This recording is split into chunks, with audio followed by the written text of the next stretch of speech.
Retomamos el capítulo 4, que es nitrógeno en el suelo, haciendo un pequeño resumen de lo que vamos a ver en este tema. Vimos que son estos 8 procesos. También vimos que íbamos a ver, como ya lo hicimos, los objetivos de entender el comportamiento del suelo, las características del ciclo del nitrógeno en relación al suelo, las características del ciclo del nitrógeno en relación a las plantas y los procesos del suelo en relación con el nitrógeno, que fue la primera diapositiva que veíamos. Rápidamente, referimos en las generalidades que el nitrógeno es el elemento más eficiente, el nutriente más eficiente en la producción de los cultivos, de las cosechas, que hay fuentes disponibles para suplir esas deficiencias en el suelo. También así los objetivos de entender el comportamiento del nitrógeno en el suelo. Y finalmente estuvimos viendo las características del ciclo de nitrógeno en relación al suelo, resultando al final una apreciación general con respecto a que este ciclo se suele dividir en procesos que significan ingresos, salidas y transformaciones. De ellos, las salidas, la causa principal que significa la pérdida de la fertilidad del suelo en cuanto al elemento que estamos tratando, nitrógeno, es la exportación por cosechas, la absorción por cosechas. Ampliamos este concepto y decimos que tal como lo vamos a ver luego en el ciclo, en los otros 13 nutrientes, esta es una razón común para decir por qué la suelo pierde en fertilidad, la exportación por cosechas, lo que la planta absorbe y sale del campo, ¿no? Y va al mercado.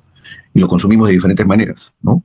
Como alimento, como para nosotros, como alimento para los animales, ¿no? Forraje y otros, como parte de la producción de fibras, como parte de la producción de todo lo que significa pues, el confort en la vida del ser humano. Antes de avanzar, una visión rápida de lo que es la deficiencia de nitrógeno, ¿no? Tenemos esta vista de Internet, del Departamento de las Ciencias de Plantas o Vegetales, como se quiera llamar, donde vemos el color verde pálido, el crecimiento detenido, la senescencia temprana de las hojas viejas, porque ante la carencia de nitrógeno, este elemento que es muy móvil en la planta suele sufrir la proteólisis para dotar del nitrógeno que las partes en más activo crecimiento están necesitando, ¿no? Esa es la vista que describimos al lado izquierdo. En cambio, al lado derecho, una solución completa Epstein, ¿no? Planta de control, testigo donde no le falta nitrógeno, las hojas se ven completamente extendidas, un área foliar mayor, seguramente con un mayor peso de hoja, una hoja mejor desarrollada, una planta mejor desarrollada. En lo que hemos hablado del ciclo del nitrógeno, hablábamos de los procesos de ingresos, salidas y transformaciones, ¿no?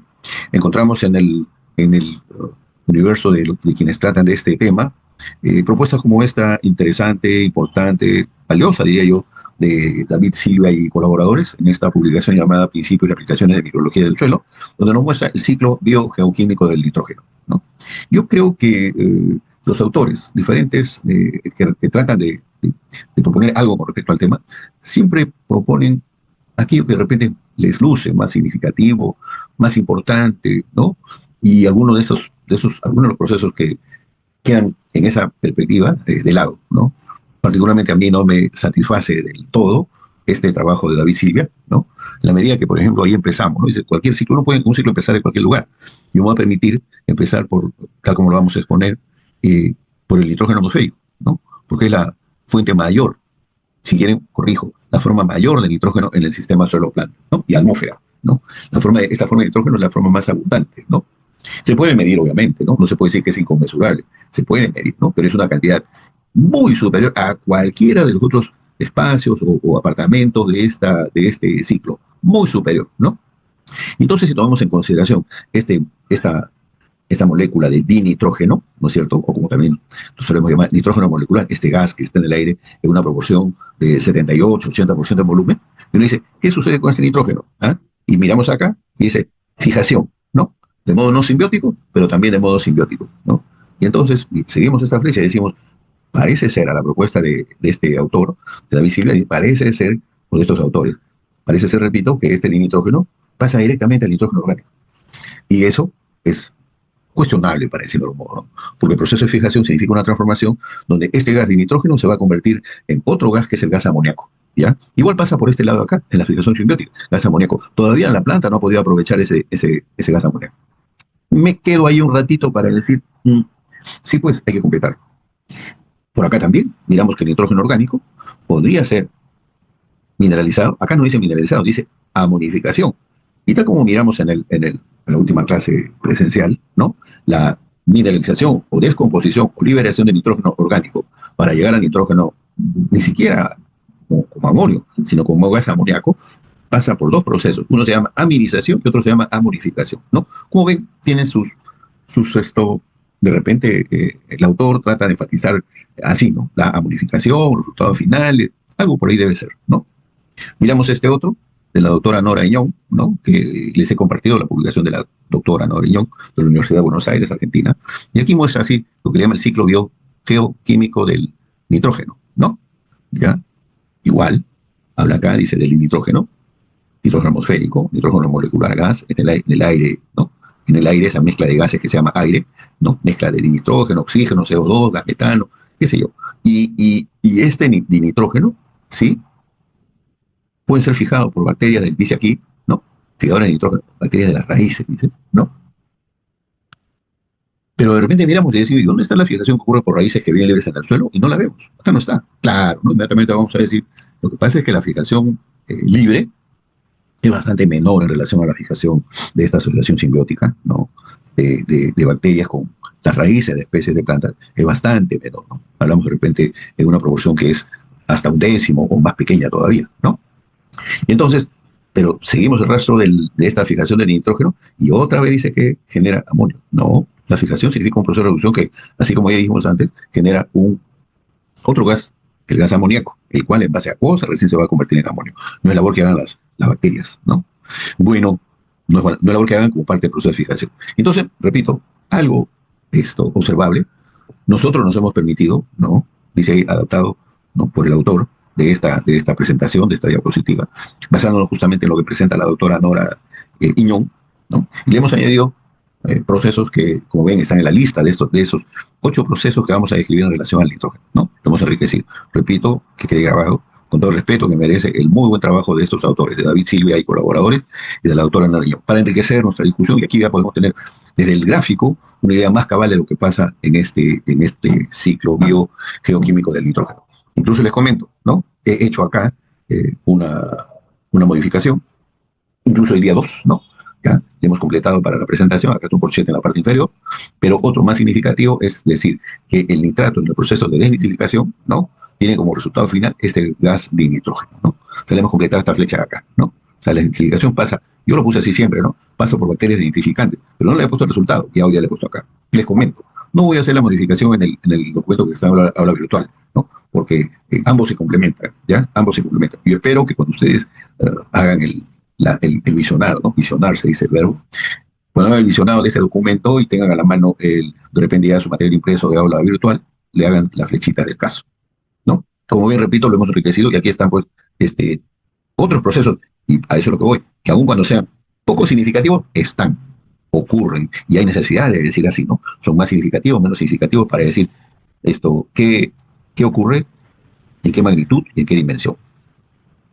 Dicho eso, entonces diremos que las características del ciclo del nitrógeno en relación a las plantas merecen rescatar estos 3 conceptos. El primero, que ojo, así está en el texto de Tidal y colaboradores, ¿no?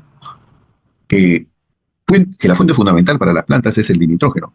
Me podrán decir, profesor, pero usted hablaba de la forma, qué sé yo, ¿no? Bueno, así aparece, fuente, ¿no? No dice form, dice source. Fuente fundamental para las plantas es el nitrógeno que está en el aire. Ese nitrógeno se convierte en nitrógeno disponible para las plantas por, mencionamos estos 4 procesos, microorganismos simbióticos, aquellos que viven en las raíces de plantas tanto leguminosas como no leguminosas. Microorganismos libres fijadores o no simbióticos, es decir, sin necesidad de asociarse con ningún otro organismo, ¿no? Realizan este proceso de fijación. También la fijación climática, como uno le llama, ¿no? Tanto por descargas eléctricas, por rayos, ¿no? Que forman óxidos de nitrógeno, y las lluvias. Y por último, lo ponemos en el último lugar, en esta lista, las fábricas de fertilizantes, ¿no? Que usan esta posibilidad que da el nitrógeno de reducirse a gas amoníaco y permitir la formación de estas fuentes de nitrógeno como son los fertilizantes. La tercera característica que vamos a resaltar, como ya decíamos, la cantidad de nitrógeno en el aire atmosférico es ilimitada, ¿no? Ojo, no, una vez más digo, no es que sea inconmensurable, que uno puede decir, ¿se puede medir? No, sí, claro, se puede medir, ¿no? Se puede medir, se puede estimar. O sea, tiene un límite desde el punto de vista de cantidad. Pero acá se habla de ilimitado en relación a lo que pasa, porque es lo que estamos describiendo, ¿no? El nitrógeno en relación a las plantas. La cantidad de nitrógeno es ilimitada, ¿no? Más aún si las formas fijadas de nitrógeno, ya sea en el suelo, en el agua, en los organismos vivos y no vivos, en las plantas mismas, ¿no? Son luego liberadas, ¿no? Cuando termina el ciclo de vida de estos seres vivos, pues vuelven otra vez a la atmósfera. Miremos en las cantidades, ¿no? Para tener idea de lo que acabamos de decir, de estas características del nitrógeno en relación a las plantas, y veamos que, una vez más, fuente, ¿no? No dice forma. Seguimos para adelante. Esa fuente de nitrógeno, de dinitrógeno, gas, en la atmósfera, ¿ya? Ya me hizo chicote en el ojo que dice ahí dinitrógeno, gas, entre paréntesis, falta el paréntesis de cierre. Probablemente se ha corrido. No voy a modificar nada, seguimos para adelante, ¿no? Parece que está corrido, sí, en la parte de abajo se ve de cada uno de los recuadritos. En el caso del nitrógeno atmosférico, en millones de megagramos o millones de toneladas, ¿no? Eso es lo que está acá arriba, ¿no? Millones de megagramos o millones de toneladas. Ese dinitrógeno de la atmósfera es 2,8 por 10 a la 8, ¿no? 2,8 por 10 a la 8, ¿no? O sea, si queremos expresarlo en expresiones así, parecen miles, cientos, etcétera, ¿no? Yo le corro el punto decimal a la izquierda, digo 0,28, le aumento el exponente al 9 y diría 0,28, ¿no? 0,28, ¿ya? Miles de millones de toneladas, ¿no? ¿Ya? 0,28 es 0,28 miles de millones, ¿no? De millones de toneladas, ¿no? O sea, estamos hablando de 280 millones de toneladas, ¿no? Eso es, ¿ya? Frente a esa cantidad, ¿no? Y ese de nitrógeno, qué decir del otro gas que forma parte de esa atmósfera, este gas de efecto invernadero, que es el óxido nitroso, ¿no? Que es esto, un poco menos de la millonésima, ¿no? ¿Ya? Un poco menos de la millonésima de la parte anterior, ¿no? O sea, es 10 a la 6 más bajo, ¿no? Un millón de veces más bajo, 2 millones de veces más bajo, ¿no? Si le sacamos la mitad, 2,8. 2 millones de veces más bajo que el nitrógeno, es el, esto, el óxido nitroso que el nitrógeno. Esos son los gases que están allá en la atmósfera, ¿no? En el aire atmosférico. Y luego miramos lo que pasa ya en la Tierra, la litósfera, la hidrósfera, propiamente los suelos, recalcando, reforzando el concepto de lo que pasa con las plantas terrestres. Miren ustedes lo que hay en las plantas terrestres. ¿Cuánto dice? 5, 7 por 10 al cuadrado. Estamos hablando de que 570 millones de megagramos, ¿no? 570, 5, 7 por 10 al cuadrado sería 570 millones de megagramos. Entonces, estamos hablando ya de una cantidad bastante menor, ¿no? Bastante menor que la del nitrógeno atmosférico, que del dinitrógeno, ¿no? ¿No? ¿Ya? Casi la cuarta parte, ¿no? De lo que es este gas minoritario en el aire atmosférico, de este óxido nitroso, ¿no? Pero miremos que esas plantas terrestres tienen a la par y al costado, ¿no? En los suelos, del nitrógeno orgánico, ¿no? 1,25, ¿no? O sea, por 10 a la cuarta, ¿no es cierto? O sea, 12,5 miles de millones de megagramos, mucho más de lo que las plantas necesitan. Ahora, a veces decimos, y el efecto que tienen los fertilizantes, ¿no? Yo me he dado el trabajo esta mañana de dar una mirada a la producción mundial de fertilizantes nitrogenados, ¿no? La información que tenemos de inteligencia artificial dice que en el mundo se producen 150 millones de toneladas de fertilizantes nitrogenados, ¿no? Con un techo, y por eso que siempre se habla de la misma cantidad, esta la venimos repitiendo desde hace años, de 240 millones de toneladas, ¿ya? 240 millones de toneladas. Asumiendo que todo este nitrógeno fuera el segundo de los fertilizantes más ricos en cuanto a nitrógeno, ¿no? El primero en cuanto a comercialización, pero el segundo en cuanto a la riqueza, a la ley de nitrógeno, ¿no? Estamos hablando del amoníaco anhidro, ¿no? Que se aproxima casi al 78-80%, ¿no? ¿no? Este tiene apenas 46% de nitrógeno, digo apenas porque le faltan unos 30 puntos porcentuales respecto del otro que es más concentrado, pero que se comercializa menos. Y de aquí, los otros fertilizantes nitrogenados tienen menos de 46%. Lo que quiero hacer con este cálculo es lo siguiente, ¿no? Decir lo siguiente. En el supuesto que estamos en el techo de la demanda, de la producción, demanda mundial de fertilizantes, porque dice 150 se produce, pero podría producirse hasta 240 millones de toneladas. Si todo fuera urea, ¿ya? Los millones de toneladas de nitrógeno en esta urea serían 110,4. 110,4 millones de toneladas de nitrógeno, ¿ya? Comparemos ese valor con el nitrógeno que hay en los suelos, como nitrógeno orgánico o como nitrógeno inorgánico. No acabo de crear este cuadro, le acabo de añadir, faltaba esto de acá, ¿no? Está en el cuadro anterior, en la tabla anterior. La tabla donde tiene valores numéricos, ¿no? Miren ustedes, he rescatado este 1,25 por 10 a la cuarta y este 1,15 por 10 a la cuarta, ¿no? De suelos, parte de nitrógeno orgánico e inorgánico, y lo hemos trasladado acá, ¿ya? Entonces contrastemos lo que los fertilizantes aportarían si estuviéramos en el techo de la producción de los fertilizantes, con el más comercializado, ¿no? Que es la urea, con el que es más concentrado en nitrógeno. Miren ustedes la proporción de este nitrógeno al fertilizante, nitrogenado, al techo de la producción de fertilizantes, con el más altamente concentrado, en relación a lo que pasa con el nitrógeno que hay en el suelo. Repito, tanto orgánico como inorgánico. Ni siquiera nos miramos el inorgánico. 1,15, perdón, por 10 a la cuarta, millones de toneladas, por 10 a la cuarta. ¿Mm? Por 10 a la cuarta, ¿no? O sea, estamos hablando de, si decimos 1,15 por 10 a la cuarta, ¿no? Estamos diciendo 11.500, ojo, 11.500 millones de megagramos en relación a estos 110, ¿no? Unas 100 veces más bajo, ¿ya? Unas 100 veces más bajo, ¿no? Yo lo propongo así para discutir, para centrarnos sobre la mesa, qué tan importantes son los fertilizantes nitrogenados en relación a todo lo bueno y lo malo que pasa en la vida de la Tierra, ¿no? Es evidente que tiene un impacto positivo como negativo. Positivo porque si no hubiera esa producción de fertilizantes, no tendríamos oportunidad de sostener la población creciente, humana, ¿no? Y también de ganado, ¿no? De crianza, para decirlo mejor, para sostener esa población, ¿no? O sea, si hiciéramos un corte y dijéramos, no a la producción de los fertilizantes nitrogenados, pues diríamos el impacto que tendría en la vida de la Tierra, no solamente la vida desde el punto de vista biológico, desde el punto de vista social, económico, etcétera, ¿no? Entonces, ese es un lado que significa sostener a la población, ¿no? En tanto buscamos alternativas a la producción de estos fertilizantes nitrogenados, que tienen su impacto negativo, como ya decíamos, ¿no? Uno, se usa para su fabricación combustibles que no son renovables, que generan gas de efecto invernadero, CO2, que significan eh, impacto desde el punto de vista energético, pero está sobre la mesa y eso trataremos de resolver. Por eso yo siempre propongo, ¿no? El uso racional del fertilizante. O sea, no me cierro con el concepto de que a costa de lo que sea hay que sostener la vida del planeta, a costa de lo que sea, ¿no? Incluido los seres vivos que estén ahí, ¿no?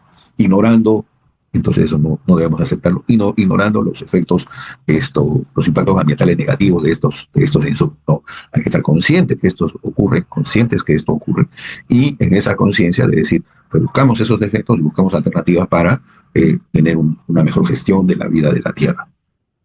Ahora sí, pasamos a mirar entonces lo que son estos procesos, 8 son al menos. Empezamos con la fijación de nitrógeno, proponemos ahí la fijación industrial, que significa fabricar fertilizantes. Insisto, cuando uno dice fijación de nitrógeno, ¿no? Hablamos del proceso de reducción del nitrógeno a gas amoníaco, ¿no? Está acá la ecuación, ¿no? El nitrógeno es reducido hasta formar gas amoníaco, necesitando para ese hecho la fabricación de fertilizantes, un proceso que involucra alta temperatura y alta presión, ¿ya? Usando gas metano, ¿no? Antes se usó carbón, ya no se usa carbón, ¿ya? Usando petróleo, se usa también petróleo, pero hay que buscar alternativas, ¿no? Este es, de forma resumida, el proceso de Haber-Bosch, ¿no? Que se acerca ya al centenario no pasa ya del centenario, ¿no? Un poquito más de 100 años, ¿no? Porque se diseñó allá en los albores de la Primera Guerra Mundial, ¿no? Hace un poco más de 100 años. Entonces, este par de científicos alemanes, ¿no? Gestionó o ideó, para decirlo mejor, esta fabricación de fertilizantes a partir de la reducción de nitrógeno, ¿no? Con alto consumo de energía, ¿no? En la fijación biológica, el proceso es similar, ¿no? Como ven acá, está la ecuación completamente, el proceso completamente identificado, ¿no? El nitrógeno gas se va a convertir en gas amoníaco consumiendo energía. Es un proceso que netamente reductor, ¿ya? Proceso que netamente reductor. Ya sea, por si acaso, simbiótico o asimbiótico, esto va a ocurrir. Esa fijación biológica, fíjense ustedes lo que resaltamos acá, y lo vamos a leer para la discusión, dice, muchos organismos tienen la capacidad única para fijar nitrógeno atmosférico. Estimado de fijación biológica anual mundial varían de 130 a 180 millones de toneladas métricas. Paramos un ratito. 130 a 180, ¿no?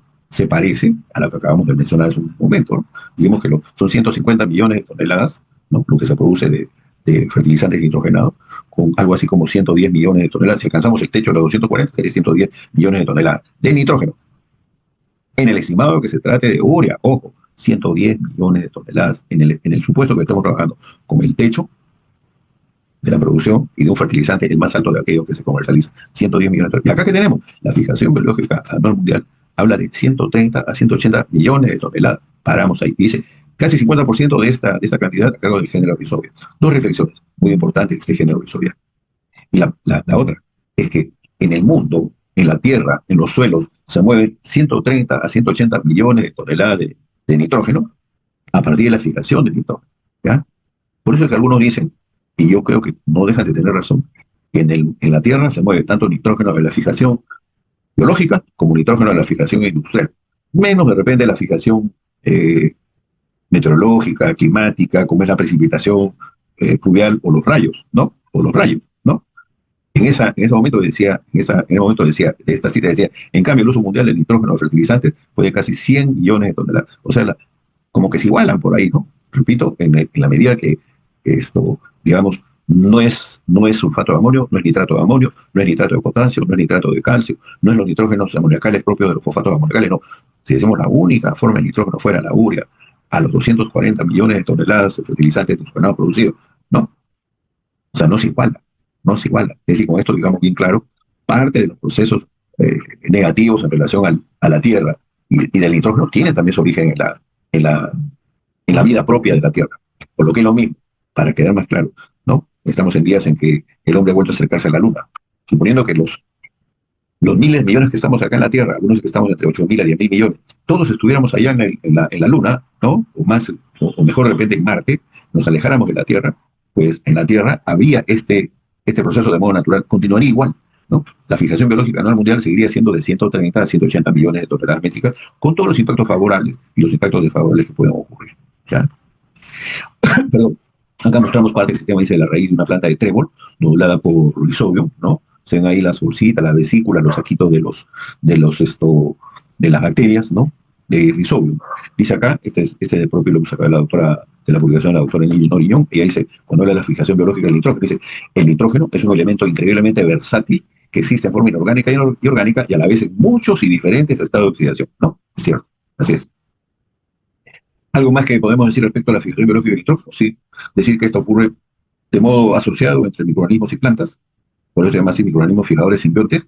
El proceso sigue siendo el mismo, el nitrógeno se reduce a gas amoníaco, ¿ya? Y recuerden, reducción, ¿por qué? No lo hemos puesto acá, pero lo dejamos claro, ¿no? El estado de oxidación del nitrógeno en esta molécula de nitrógeno es cero, y el estado de oxidación del nitrógeno en esta mol de amoníaco es menos 3. Como el número de oxidación ha bajado de 0 a menos 3, esto significa que el proceso es reductor.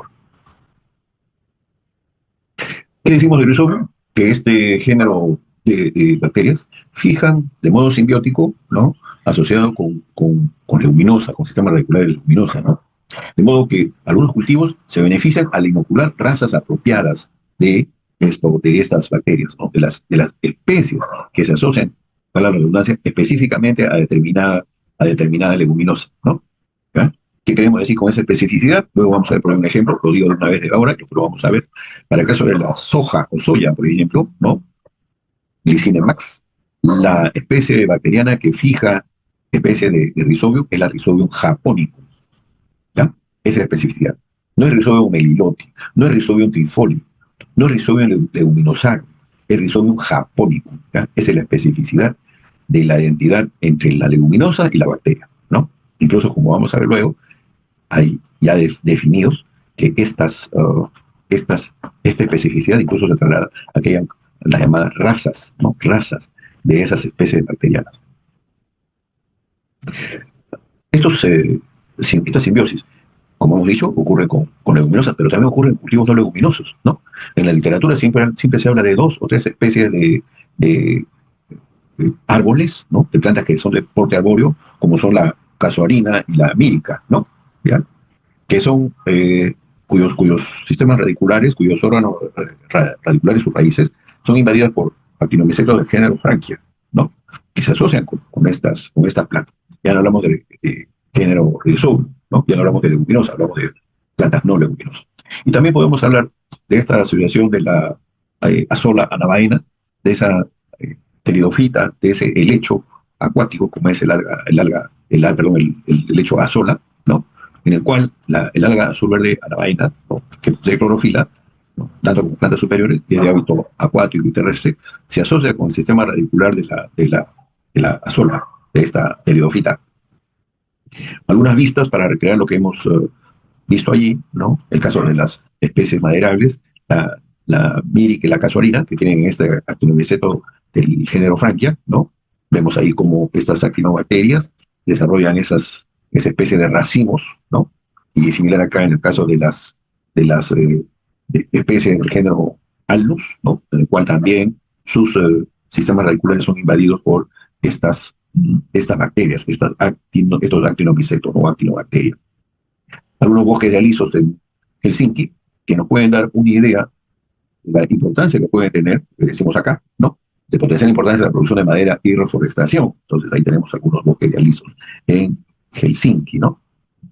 Bueno, a base de esta información nosotros hemos hecho nuestra tarea, ¿no? Buscaba decir, ¿serán las únicas especies de plantas, ¿no?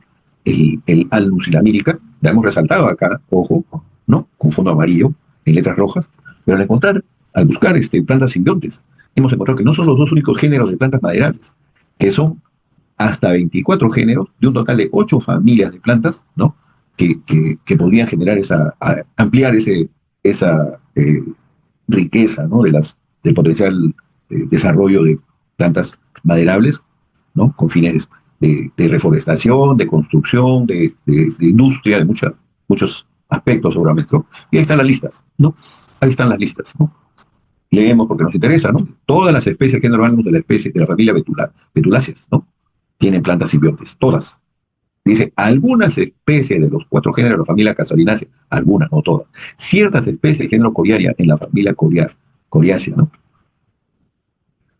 ¿Qué especies? La Datisca canabina y la Datisca glomerata en la familia Datiscaceae, ¿no? Y en fin, aquí hay una información que pone sobre el tapete, ¿no?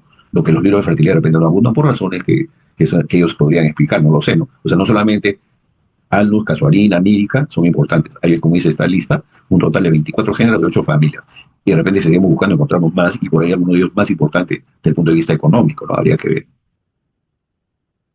¿Qué más diremos con respecto a esta fijación? ¿No? Ya dijimos que es la reducción de nitrógeno a amoníaco, que hay microorganismos fijadores simbiontes, ¿no? Diremos acá que hay 2 tipos de sistemas simbióticos según el carbono requerido, ¿no?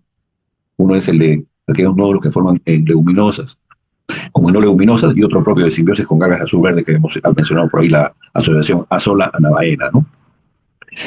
En el caso de los microorganismos fijadores no simbiontes, diremos un par de precisiones que son importantes, pero muy importantes. Primero, estos 2 géneros son muy importantes, Azotobacter y Azospirillum. En el caso de la Azotobacter, diremos que es una bacteria aerobia que vive en el suelo, vive en la rizósfera, pero también en el agua, en el área alrededor de las raíces, como también en la superficie de hojas. E incluye efectos hormonales en crecimiento de raíces y plantas. En tanto que el Azospirillum, ¿no? Es aerobio, es un fijador libre, a veces, así está descrito, a veces asociado a raíces de algunos pastos. Yo me pregunto, si dice asociado a raíces de algunos pastos, ¿cómo es esta asociación? Si es mutualista, ¿será simbiosis? Habría que precisar. No tengo esa precisión, ¿no? Dice, su uso podría elevar rendimiento de pastos, ¿no? La inoculación demuestra beneficiar a los cultivos, se complementa con lo anterior, que su uso podría elevar el rendimiento de pastos. Rescato del caso del Azotobacter, que dice, ¿dónde vive? En el suelo, la rizósfera, el agua. Y dice, y la superficie de las hojas, ¿ya? Lo que incluye efectos hormonales en crecimiento de raíces y plantas. Ya en la actualidad, y por lo menos de hace 25 años, información esta tiene más de 50 años, por si acaso, que esta bacteria también vive en la superficie de las hojas. Dice, vive. Y tenemos derecho a preguntarnos, ¿y estará fijando el nitrógeno? También, o sea, no solamente a nivel radicular, sin hacer simbiosis, sino también en la superficie de las hojas, ¿por qué no? De esto tenemos información que ocurre en cultivo de piña, por ejemplo, de hace más de 50 años, como les decía. Existe, ¿no? Y una empresa que está bien afincada, desarrollada en Europa, ¿no? Francia y países francófonos como Bélgica, etcétera, ¿no? Una empresa que se llama Simborg, ¿ya? No tiene tiempo de hacer el complemento para la diapositiva, para dejarlo allí, pero ustedes que están escuchando, escribirán en un papel y lo buscarán y comprobarán que lo que estoy diciendo es así, correcto, ¿no? Simborg. Simborg se escribe S-Y-M-B-O-R-G, ¿no? Simborg. Y esta empresa ha desarrollado investigación y ya tiene colocado en el mercado, viene difundiendo, ¿no? El uso de una bacteria que se llama Metilobacterium, ¿no? Para un producto que le llaman así, En-Blue o Blue En, B-L-U-E, azul N, ¿no? En-Blue o Blue En, ¿no? Metilobacterium. Que ellos hacen aplicaciones, proponen hacer aplicaciones foliares de esta bacteria, ¿ya? Aplicaciones foliares, ¿no? Así en suspensión de esta bacteria. Proponen que esta bacteria en un lapso de 2 o 3 días ya penetró el mesófilo, por tanto, abandonó la superficie de la hoja y podría significar, por ejemplo, si el cultivo necesita aplicación de algún, yo le llamo pesticida, algunos llaman biocida, otro podría llamar de repente un fungicida de tratar de un hongo, ¿no? En fin, cualquier producto que tuvieran que aplicar sobre la hoja y que podría afectar esta bacteria, ya no lo afecta, porque dicen que el segundo o tercer día ya invadió el mesófilo, ya entró dentro de la hoja.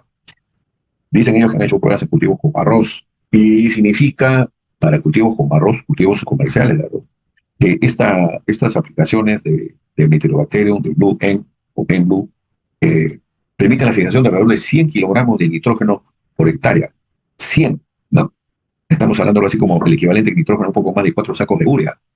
Entonces, inmediatamente nos decimos, y eso significa la reducción de nitrógeno en cultivos como arroz, por ejemplo, 4 y algo más sacos de urea, ¿no? Qué bueno que ocurre. Entonces ahí tienen ustedes una referencia que complementamos a partir de lo que dice TISDAL y colaboradores en relación a otras investigaciones que nosotros hemos hecho y que están en el mercado también. Hablaba de la especificidad, y acá tenemos el ejemplo, ¿no? Que hemos dicho, la soya o soja, ¿no? Es un cultivo, su nombre genérico específico, Glycine max, y la especificidad en fijación de nitrógeno significa que la bacteria que debe penetrar, debe infectar la raíz, tiene que ser del género Rhizobium japónico, ¿no? En algún momento investigamos esto, ahora de repente un poquito más de una década. En el caso de Rhizobium japonicum se reconocían, no sé si podría ser así, 7 razas de esta bacteria, ¿ya? Todas del género, de la especie Rhizobium japónico, pero no todas con la misma eficiencia de fijación, ¿ya? No todas con la misma eficiencia de fijación. ¿Cuáles son las razas más eficientes? La raza número 2 y la raza número 7. ¿Qué está diciendo esto?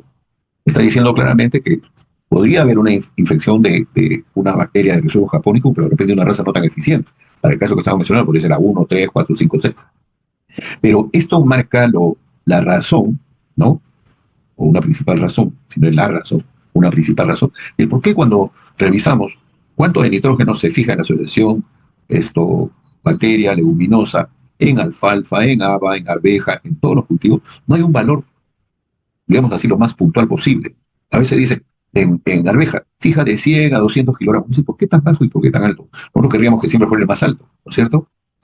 Pero ¿por qué esa diferencia? Entonces, una razón probable, ¿no? Porque más investigación respecto no tengo, pero una razón probable debe ser esto, ¿no?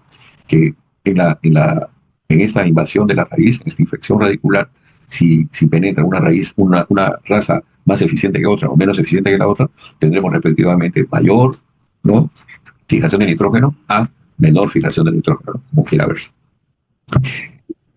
¿Qué más diremos respecto de este tema? ¿No? Algunos, yo diría, sin 3 conceptos centrales, puntuales. Tienen que revisar un poco más, revisen el libro de David Silvia y colaboradores, ¿no? Que hemos citado antes, de microbiología del suelo. Precisiones. Los nódulos en la raíz leguminosa, subrayamos en azulito, no siempre son señal de ocurrencia del proceso de fijación de nitrógeno. No siempre. ¿Ya? Necesitamos estar seguros de que ese proceso de fijación está ocurriendo. Y para eso lo que debemos hacer de repente es tomar uno de esos nódulos, cortarlo, ¿no? A través y mirar el color al interior del nódulo. Si tiene una tonalidad rosada, roja, diremos que ese proceso de fijación está ocurriendo, está activo. Si pierde ese color, no. Si de repente cremoso pálido, decimos no. Está de repente, en el primer caso, muy activa la liga hemoglobina, ¿no? Que es indicadora de las bacterias resoviales que están fijando nitrógeno, o poco activas o no activa esa hemoglobina, ¿no? Una descripción de la forma, la dimensión de estos nódulos está dado allí, ¿no? Del largo, ¿no? De dónde ocurren y del color que tienen el centro de esos nódulos. Aquí una vista de algunas consideraciones. Empezamos por el recuadro amarillo, como les dije, cuando deseen de repente buscar información con respecto a la fijación de nitrógeno, sugiero que lean esta publicación de David Silvia y colaboradores, ¿no? Consideraciones, decía, que van a encontrar ahí en este texto es respecto a los efectos del pH, de los efectos de los sistemas enzimáticos, la nitrogenasa, de los efectos del oxígeno, ¿no? De la pared celular, del mucílago, del fotosistema 2, de los sistemas microaerofílicos, ¿no? Una vista de la nitrogenasa y la estructura del cofactor de hierro y molibdeno. En la fijación industrial que ya hemos descrito, de ella mostramos acá fertilizantes nitrogenados, ¿no? Aquellos que tienen solo nitrógeno, por eso le llamamos así fertilizantes simples nitrogenados, tienen ese fondo crema, ¿no? Está el nitrato de sodio con una ley de nitrógeno del 16%, leyes la concentración de nitrógeno, ¿no? Unidades de nitrógeno en peso, por unidades de fertilizantes también en peso. Se está diciendo que 100 kilogramos de nitrato de sodio, ¿no? Tienen de ley en promedio 16 unidades de nitrógeno. El nitrato de amonio, otro fertilizante simple nitrogenado con 33% de nitrógeno. La urea el más rico de los fertilizantes nitrogenados edáficos, ¿no?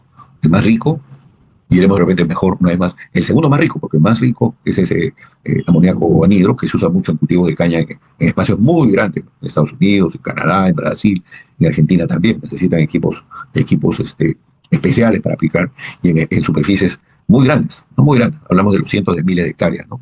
De espacio que nosotros no tenemos acá, así, ¿no?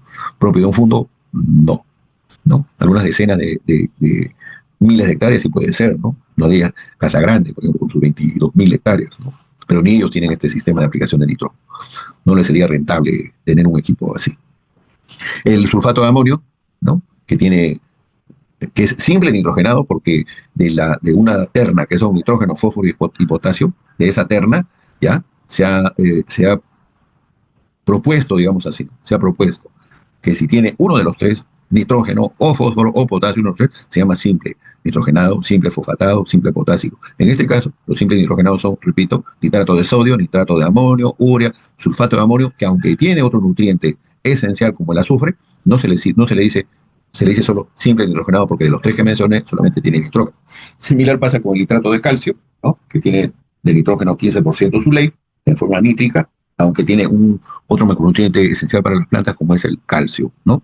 Y luego tenemos estos fertilizantes que tienen, de los tres que mencioné, dos, ¿no? Dos de ellos, pudieran tener tres también. El caso del nitrato de potasio tiene nitrógeno y potasio.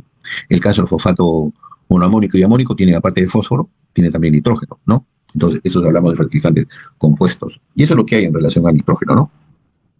Decir, siempre una recomendación. En la página anterior hemos visto acá algunas características de estos fertilizantes, como son su solubilidad, su índice de salinidad, su índice de acidez o alcalinidad. También tienen un índice de higroscopicidad, que en práctica lo van a ver convenientemente, pero sí les voy transmitiendo, ¿no? El índice de higroscopicidad, ¿qué cosa es?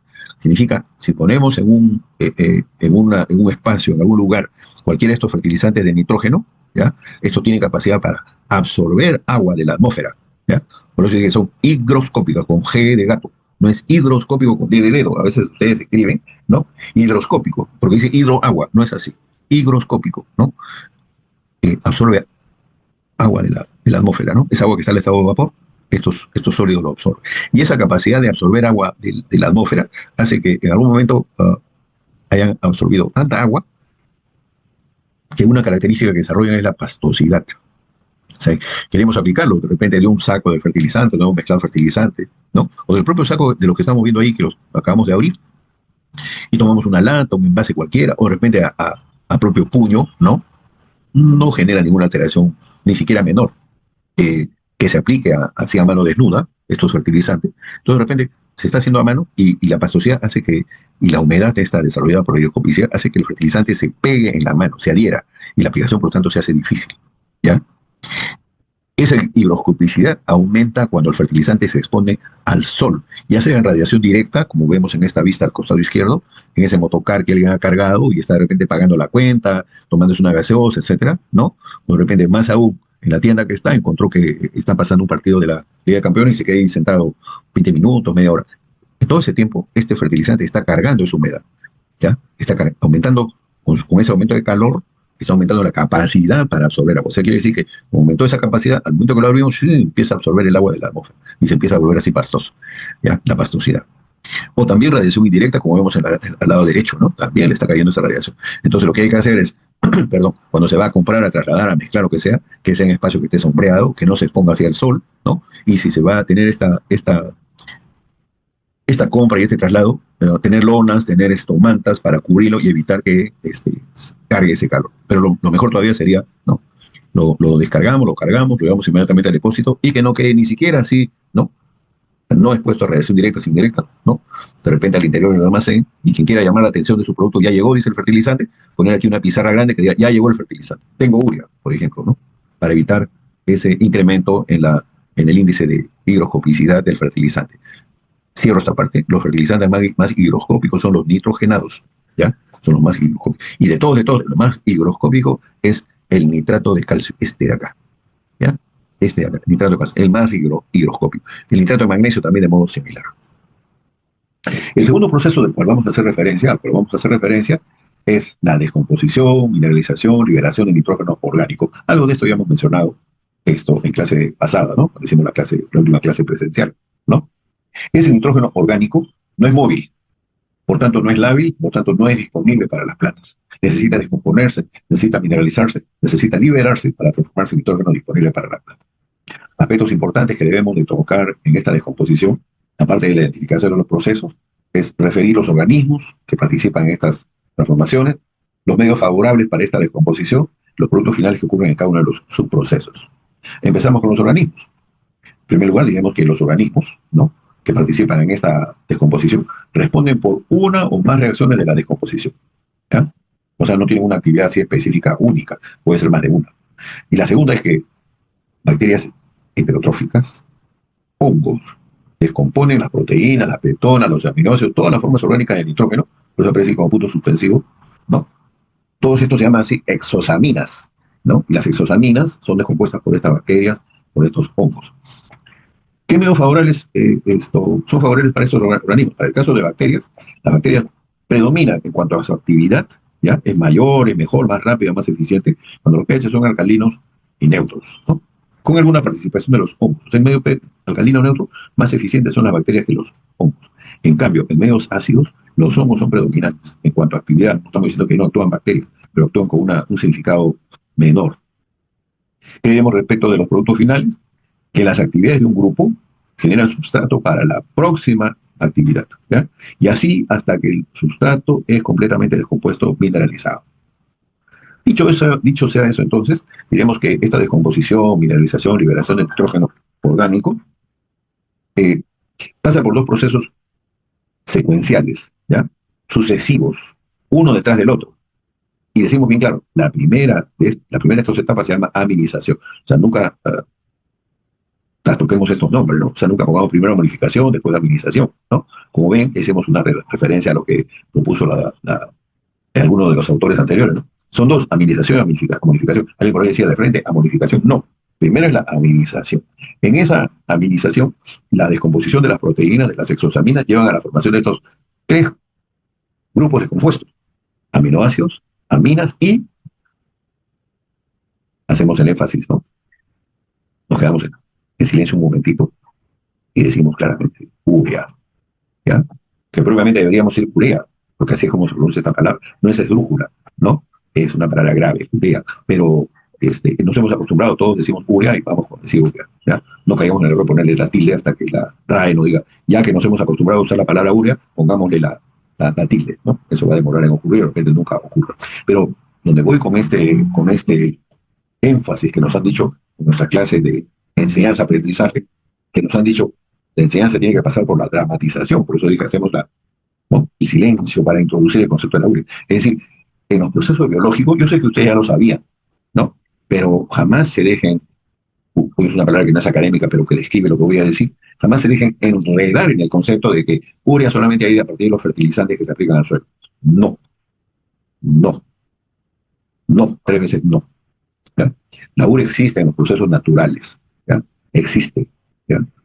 Y por eso es que se ha propuesto al níquel como un elemento esencial, porque habiendo urea y no hubiera cómo descomponerse de esa urea, se podría generar un ambiente tóxico para la vida de los organismos del suelo, para las plantas, para el ser humano, para los humanos, para todo el mundo, ¿no? Entonces, menos mal, el hidrólisis de la urea se lleva a partir de una enzima que se llama ureasa, ¿no? En el cual un componente fundamental, un núcleo de este níquel, ¿no?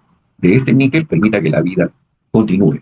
Tanto por esta urea que existe de modo natural, ¿no? En la naturaleza, en la descomposición de las materias orgánicas, tanto propias del suelo como las que añadimos al suelo, existe urea, ¿ya? No nos alarmemos. Tampoco generemos la idea, porque también existe eso, es otro propósito de quienes quieren enredarnos en el concepto. Yo no me dejo enredar por nada, yo discuto así. Digo, la urea siempre va a haber, ¿no? Pero tampoco me digan que lo que quiero hacer con eso es decir, si ya está en el sistema suelo-planta, pongámoslo como fertilizante también y nos olvidamos del impacto ambiental. No, no es así. No es así.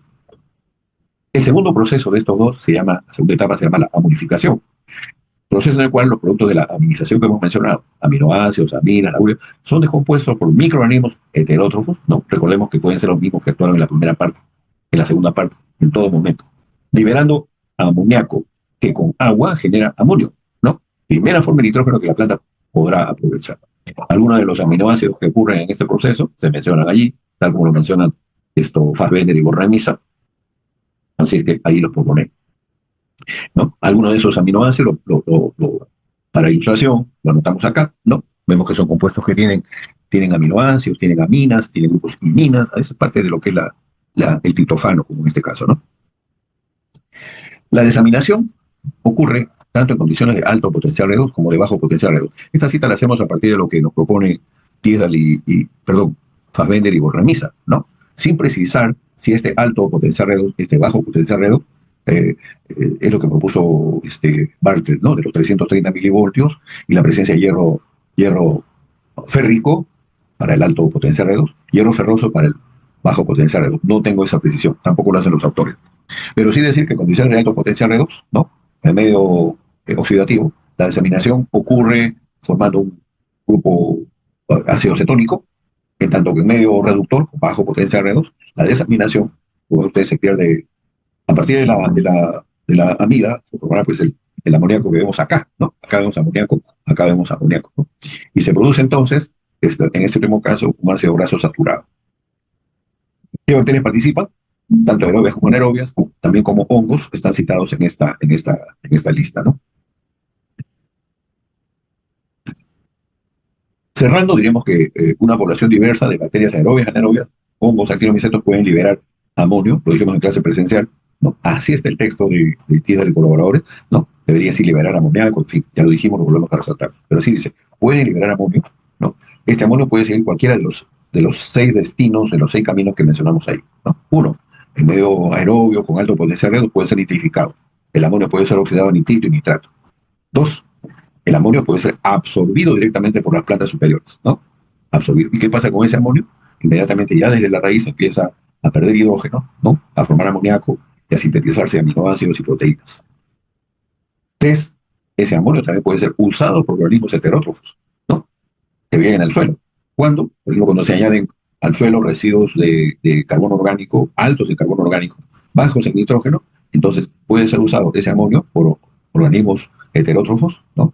Que en la descomposición adicional del resto de carbono orgánico, faltando nitrógeno, inmovilizan el nitrógeno que se acaba de producir en esa descomposición. Un cuarto destino, un cuarto camino que puede seguir ese amonio, que no se oxidó, que no se nitrificó, que no fue absorbido por plantas, que no fue inmovilizado, puede ser fijado por arcillas del suelo, ¿no? Esas arcillas trilaminares, esmectitas, que son poco y muy expandibles. Poco expandibles como la hilita, muy expandibles como la mobilolonita o la vermiculita. Ese amonio puede ser fijado, ¿no? De modo que vamos a explicar luego en los siguientes procesos. También puede ser convertido a gas amoníaco, ¿no? En un proceso que se llama volatilización de amoníaco y regresar de modo lento a la atmósfera, ¿no? Otros, sí, puede ser absorbido por plantas que no son las de interés nuestro, esas plantas voluntarias que existen en el suelo, ¿no? Plantas que vienen de la campaña anterior, plantas llamadas malezas, puede ocurrir algo de eso en este amonio, ¿no? O estando, acá no dice, acá dice fijado, ¿no? No dice absorbido, podría ser absorbido también los sitios cargados negativos del suelo, del complejo arsidúmico, ¿no?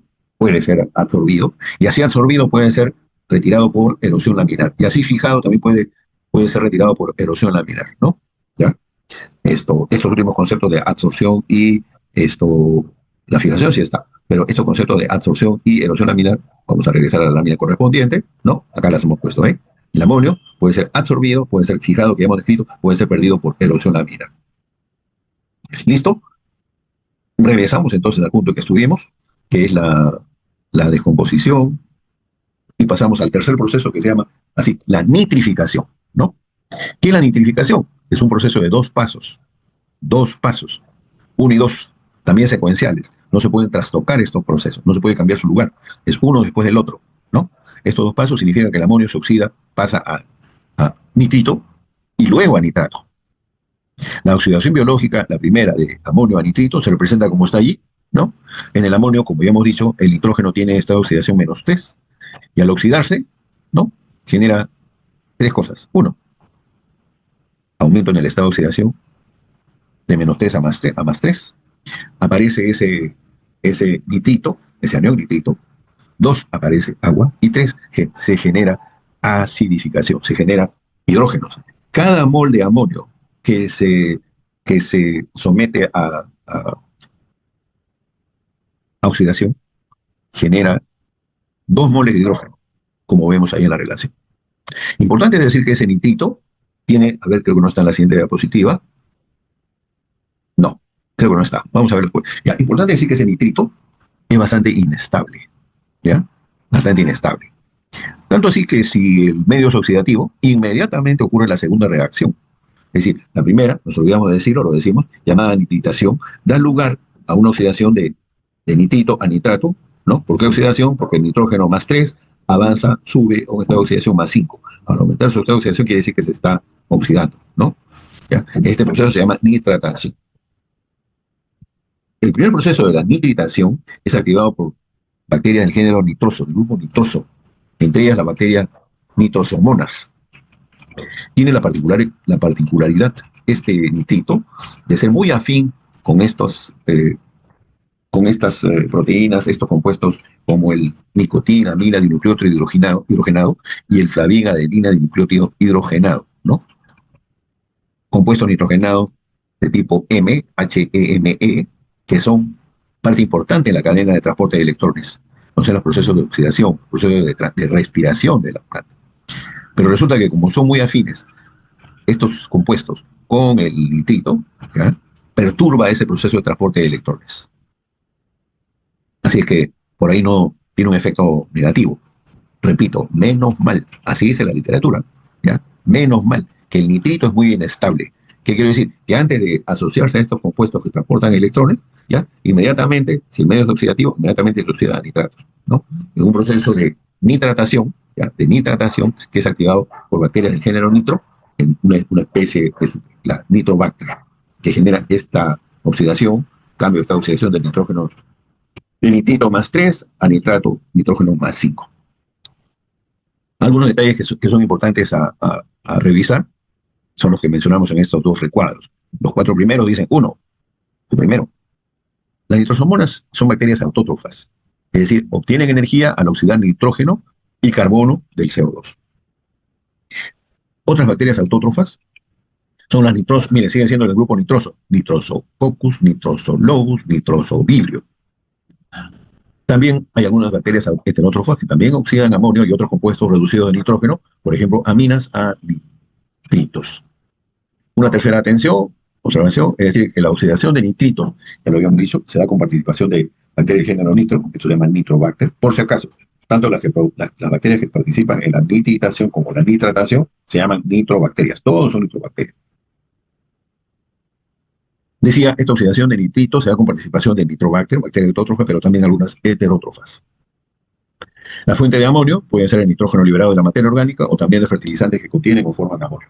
Es decir, lo que estamos diciendo es que este amonio no es solamente el que hemos dicho viene desde la descomposición de la materia orgánica, también ese amonio que se aplica como fertilizante, por ejemplo, un fosfato diamónico, un fosfato monoamónico, ese amonio también sufre proceso de nitrificación como el que acabamos de describir.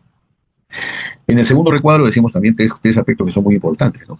Primero, que la tasa de reacción asociada a la nitrificación en la mayoría de suelos bien drenados, la tasa de reacción, ¿ya? Es más rápida. Para la nitratación, ¿ya? Vemos acá, la oxidación de nitrito a nitrato es más rápida que la oxidación de amonio a nitrito, ¿ya? ¿Por qué es importante decir esto? Porque el nitrito nunca se acumula. Nunca se acumula. Si fuera al revés, se está produciendo más nitrito del que se puede nitrificar. No, no. Nunca se produce más nitrito que el que se puede nitrificar, ¿no? ¿Por qué? Porque el nitrito, como dijimos, es tóxico para las raíces de la planta. Ya hemos descrito su fácil asociación con los compuestos de NADH2 y FADH2. Ambas reacciones requieren oxígeno. La nitrificación ocurre, por tanto, fácil en suelos bien aireados. Ya lo dijimos, lo volvemos a recalcar, por eso lo hemos puesto en fondo amarillo con letras azules.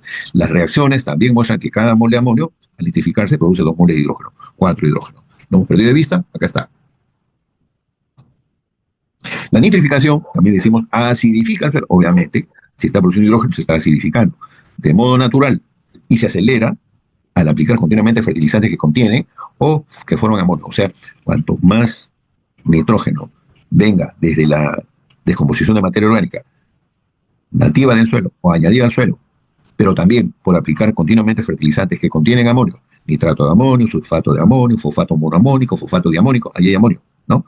O de repente, que forman amonio. La urea, por ejemplo, en hidrólisis forma amonio. Entonces, todo esto podría llevar a que la nitrificación genere suficientes hidrógenos como para acidificar significativamente el suelo. ¿Dónde ocurrirá esto? En suelos que tengan baja capacidad buffer. En suelos que tengan baja proporción de materia orgánica única, baja proporción de arcilla, que sean arcillas de baja carga. ¿Qué factores afectan la nitrificación? La nitrificación, como he dicho, es un proceso microbiano, entonces el medio afecta la tasa de nitrificación, ¿no? Recordemos, es activado por bacterias. Las bacterias son más eficientes, desarrollan mejor, tienen poblaciones más activas en medios neutros y alcalinos, entonces ese medio, al ser más ácido o más alcalino, ¿no? Va a afectar ese medio microbiano y por tanto la tasa de nitrificación, como veremos luego al anunciar los factores. En general, lo que es favorable al desarrollo de la mayoría de plantas, de importancia económica, también lo es para la actividad de la bacteria nitrificante. Esos factores son el suministro de amonio, relación directa, ¿no? Cuanto más amonio haya, más nitrificación. La población de organismos nitrificantes, cuanto más población nitrificante haya, más nitrificación. El pH del suelo, ¿no? Medios alcalinos neutros serán favorables, medios ácidos no serán tan favorables. La aireación del suelo, un suelo bien aireado tendrá suficiente oxígeno para que estas bacterias que son aerobias. La humedad del suelo, ¿no? Exceso de humedad será desfavorable, ¿no? Al proceso de fijación, de nitrificación, de oxidación, porque ese exceso de humedad significa dificultades en la aireación. Y la temperatura, efecto directo, ¿no? Cuanto más temperatura, más alta temperatura, más activa la nitrificación. El cuarto proceso, la lixiviación de nitratos, lo haremos en la siguiente entrega. Mañana lunes hay clase virtual, o sea, no lo vamos a ver, así que prepararé otra entrega que haré para este tema, ¿no? Para no atrasarnos y para cumplir con el propósito de el siguiente lunes dar el examen de medio curso y el segundo paso de teoría. Paramos ahí la grabación.